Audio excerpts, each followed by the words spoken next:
Istanbul में रहने वाले पत्रकार इब्राहिम हस्कोगलू ने बीबीसी को बताया कि उनके पास लगातार वीडियोस, वॉइस नोट्स और लाइव लोकेशंस वाले मैसेजेस पहुंच रहे हैं। मलबे में फंसे लोग मदद की अपील कर रहे हैं। तुर्की से और क्या अपडेट्स हैं?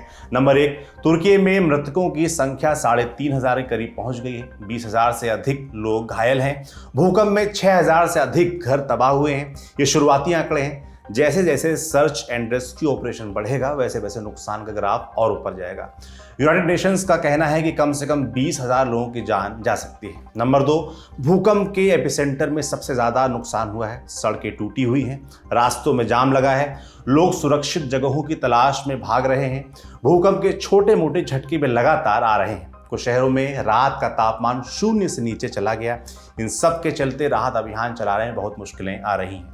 नंबर 3, तुर्की के राष्ट्रपति रेचेप तैयप अर्दोआन ने 7 दिनों के राष्ट्रीय शोक का ऐलान किया है। अर्दोआन ने दक्षिण पूर्वी तुर्की में 3 महीने के लिए आपातकाल भी लगा दिया है। नंबर 4, तुर्की को दुनिया भर से मदद मिल रही है। भारत, अमेरिका, चीन, रूस, यूरोपियन यूनियन, ब्रिटेन, इजराइल समेत कई देशों ने अपनी टीमें भेजी हैं। भारत की मदद पर तुर्की ने आभार प्रकट किया। भारत में तुर्की के राजदूत ने ट्वीट किया, अ friend in need is a friend Indeed, यानी जो जरूरत में काम आए वही सच्चा दोस्त होता है। ये तो हुई तुर्की की बात। सीरिया का क्या हाल है? सीरिया के मामले में परेशानी कई गुना बढ़ जाती है। इसकी 3 बड़ी वजह हैं। नंबर 1, युद्ध। बरसों से चल रहे झगड़े में बुनियादी इंफ्रास्ट्रक्चर तबाह हो चुके हैं। डॉक्टर हैं तो अस्पताल नहीं, और अस्पताल हैं तो डॉक्टर्स नहीं। पर्याप्त मेडिकल फैसिलिटी नहीं है। एम्बुलेंस की कमी है, स्किल्ड लोग नहीं है, सड़कें सुरक्षित नहीं है। यानी सीरिया में सरकार के पास सर्वाइवर्स को बचाने के लायक पर्याप्त संसाधन नहीं है। तुर्की नेटो का देश है। उसके यूरोप और एशिया में कई देशों के साथ दोस्ताना संबंध भी हैं। सीरिया के मामले में ऐसा नहीं है। युद्ध के कारण उसकी साख अलग खराब हो रखी है। ऐसे में अगर उसके पास बाहरी मदद पहुंचती है तो ये किसी वरदान से कम नहीं होगा। नंबर 2, शरणार्थी संकट। सीरिया का इदलिब प्रांत भूकंप से सबसे ज्यादा प्रभावित हुआ है। इदलिब इकलौता ऐसा प्रांत है जो अभी भी विद्रोहियों के कब्जे में है। इस इलाके में लाखों शरणार्थी रहते हैं। अगर कोई देश वहां मदद पहुंचाना चाहता है तो उन्हें विद्रोहियों से समझौता करना होगा।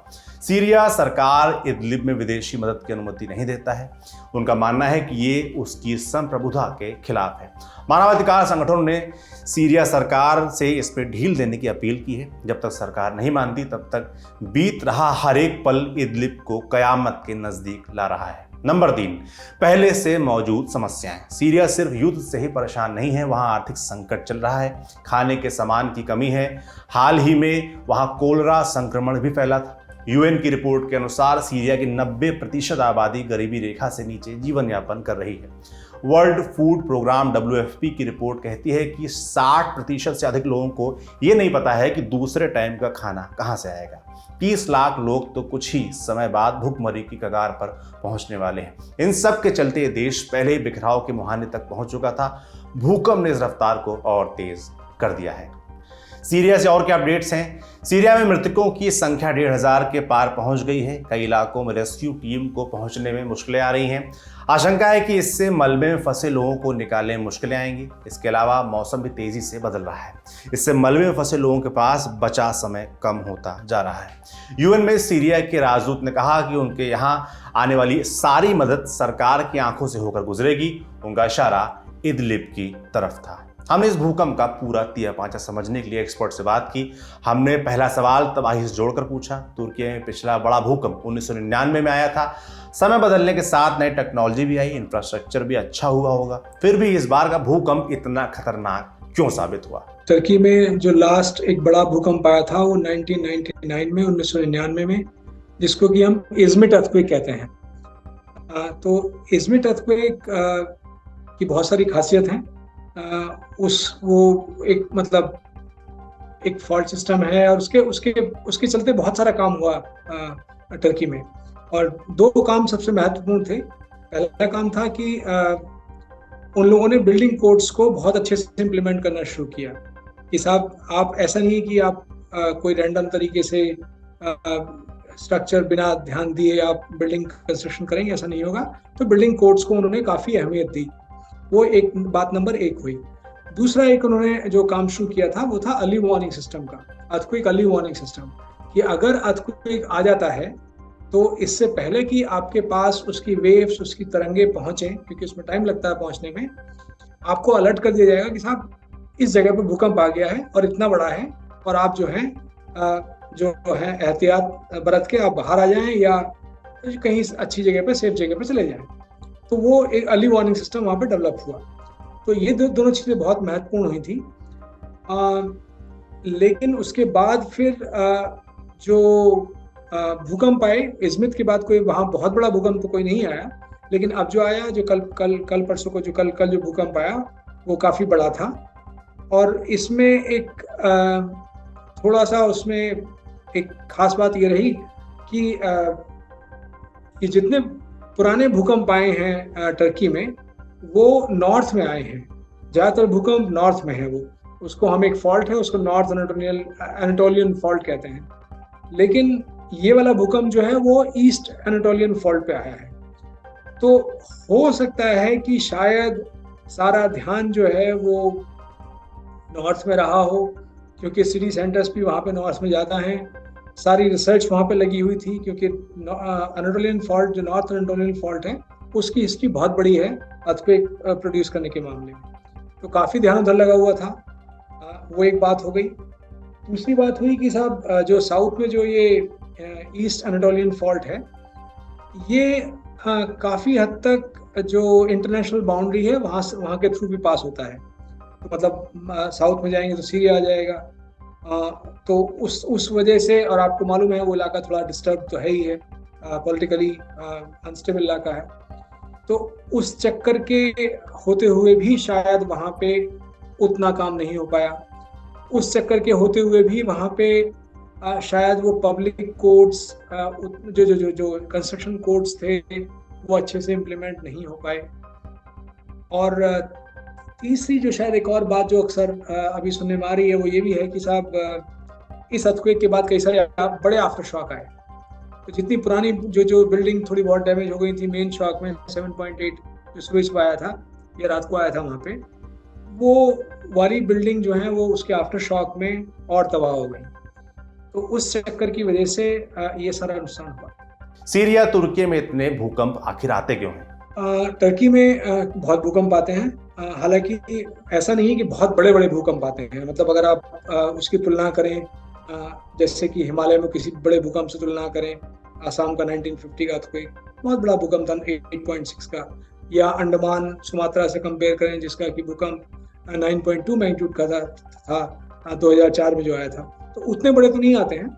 लेकिन समस्या क्या है कि जहाँ ये भूकंप आते हैं वहाँ पे पॉपुलेशन डेंसिटी बहुत ज़्यादा है। तो उसकी वजह से जो जान माल का जो नुकसान होता है वो ज़्यादा होता है। ये तो एक बात हो गई। अब दूसरा बात है वो टेक्टोनिक से रिलेटेड है आपका सवाल कि वहाँ पे भूकंप क्यों आते हैं।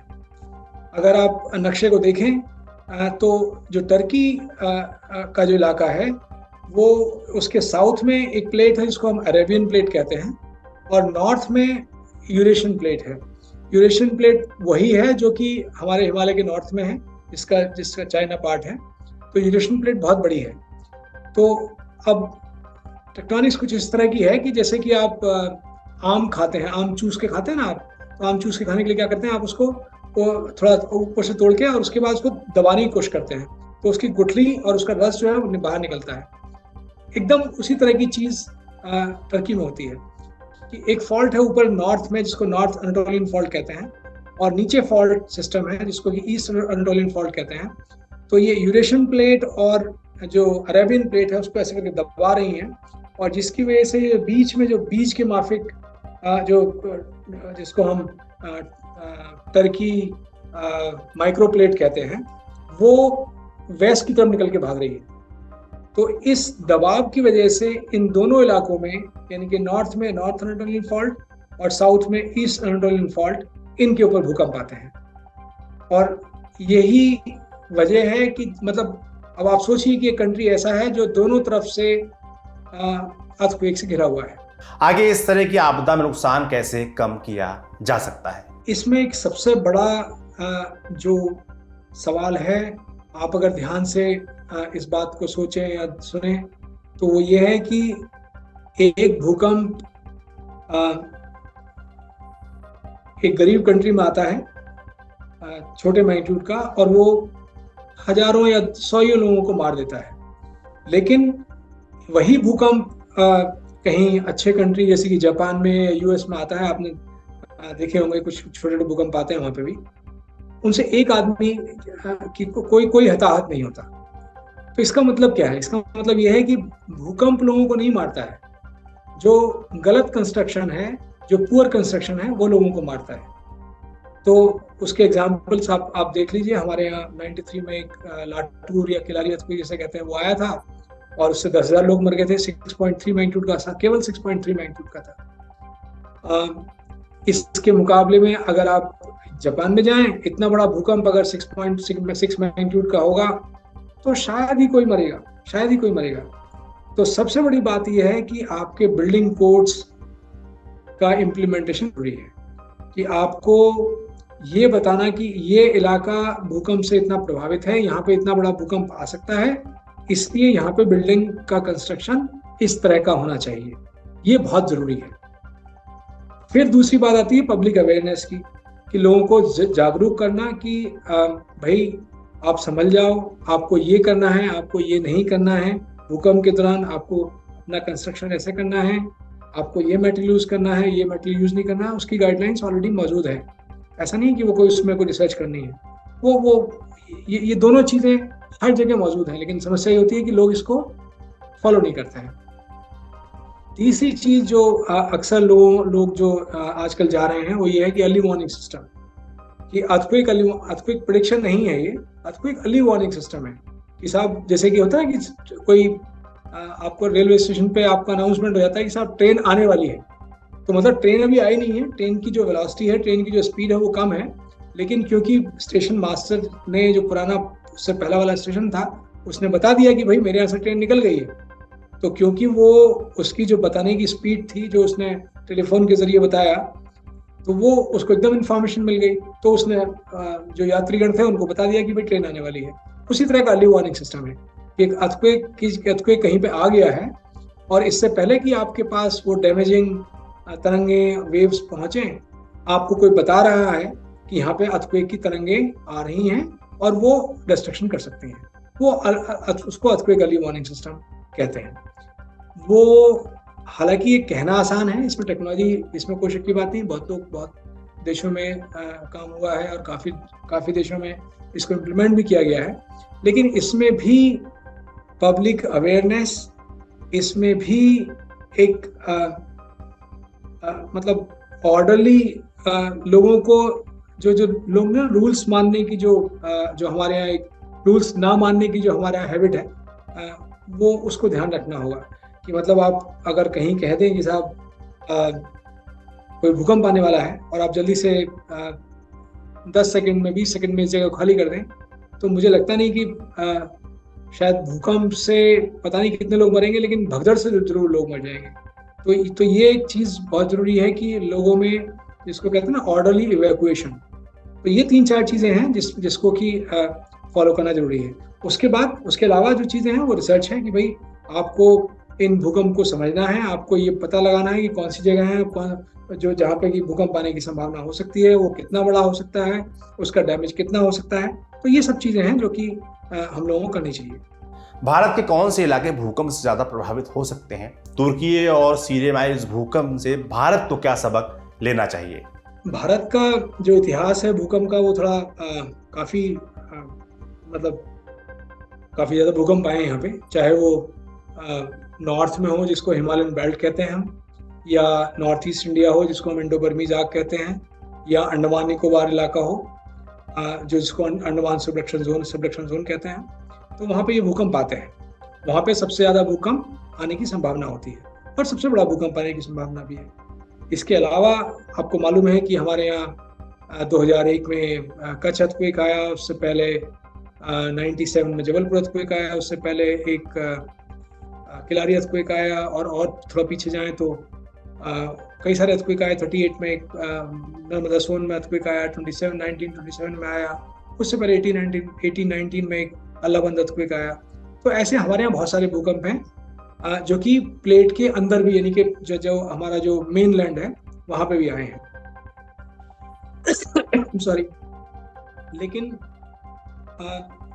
अनफॉर्चुनेट बात ये होती है कि जो इलाके जहाँ पे कि भूकंप कम आने की संभावना है, जैसे कि मैंने बताया ना कि जो सदर्न पार्ट है हमारा, वहाँ पे पॉपुलेशन डेंसिटी ज़्यादा है, तो वो संभावना कम है और भूकंप भी छोटा आएगा, लेकिन पॉपुलेशन डेंसिटी इतनी ज़्यादा है कि अगर वो आ जाए तो वो करीब करीब उतना ही नुकसान कर देगा जितना कि बड़े भूकंप में होता अगर वो कहीं हिमालयन बेल्ट में आता या कहीं इंडो बर्मीज यानी कि मणिपुर नागालैंड इलाके में आता।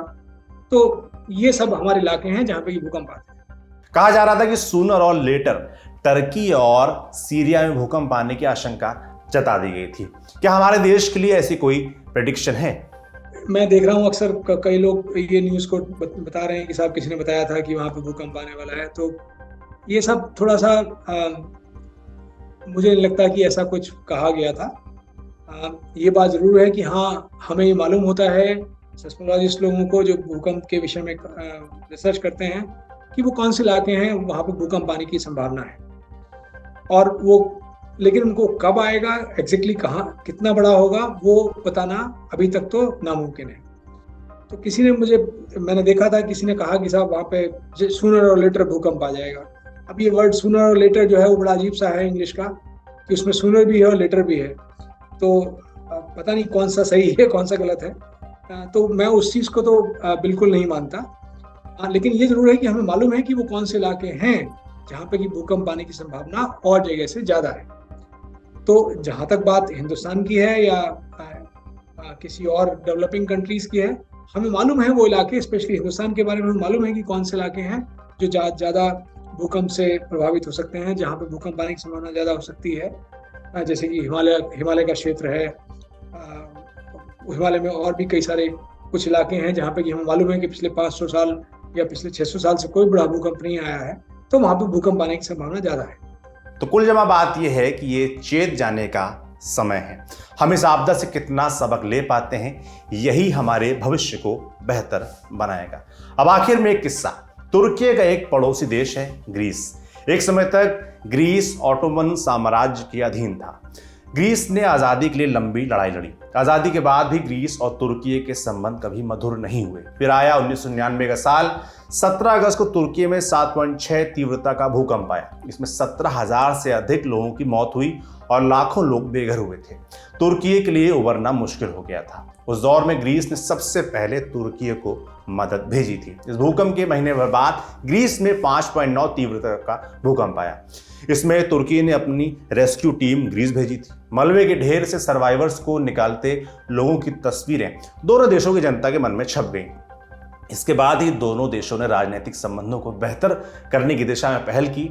इस एपिसोड को इतिहास में अर्थक्वेक डिप्लोमेसी के नाम से जाना जाता है। देश दुनिया के ऐसे ही ज़रूरी खबरों और किस्सों पर हमारी नज़र बनी रहेगी। आप बने रहिए ललन टॉप के साथ। आज का दुनियादारी यहीं पर समाप्त होता है। कल फिर मुलाकात होगी। इसी उम्मीद के साथ विदा लेता हूँ। शुक्रिया, शुभ रात्रि। शुरू हो गया है YouTube पर ललन टॉप का नया मेंबरशिप प्रोग्राम LT प्रीमियम। क्या होगा इसमें? LT प्रीमियम मेंबर्स किसी भी प्लेटफॉर्म से 3 दिन पहले देख सकते हैं guest in the news room और किताब वाला जैसे कई शोज। ललन टॉप के हम सब एंकर्स हर हफ्ते आपसे करेंगे लाइव चैट, देंगे आपके सवालों के जवाब। ललन टॉप के न्यूज रूम में क्या होता है, अर्ली एक्सेस ब्लॉग में दिखेगी न्यूज रूम की रोचक जानकारी और उठापटक। ये मेंबरशिप लेने के बाद सिने सन्यासी समेत कई नए नवेले पॉडकास्ट भी आप सबसे पहले सुन पाएंगे। जो हमारे नए शोज प्रस्तावित हैं उस पर भी आपकी राय ली जाएगी, खास तौर पर क्योंकि आप हैं हमारे प्रीमियम व्यूअर। इसके अलावा मज़ेदार स्टिकर्स के साथ चैट कमेंट करके आप नजर आएंगे सबसे अलग। इन स्टिकर्स का इस्तेमाल आप YouTube के चैट और कमेंट सेक्शन में कर पाएंगे। इस मजे के लिए क्या करना होगा, इस जुड़ाव के लिए क्या करना होगा, जाना होगा ललन टॉप के YouTube चैनल पर और ज्वाइन बटन को प्रेस करना होगा। फिर सिर्फ 59 रुपए महीने में मिलेगा ललन टॉप आनंद। एप्पल यूजर नीचे दिए लिंक पर क्लिक कर LT प्रीमियम सब्सक्राइब करें।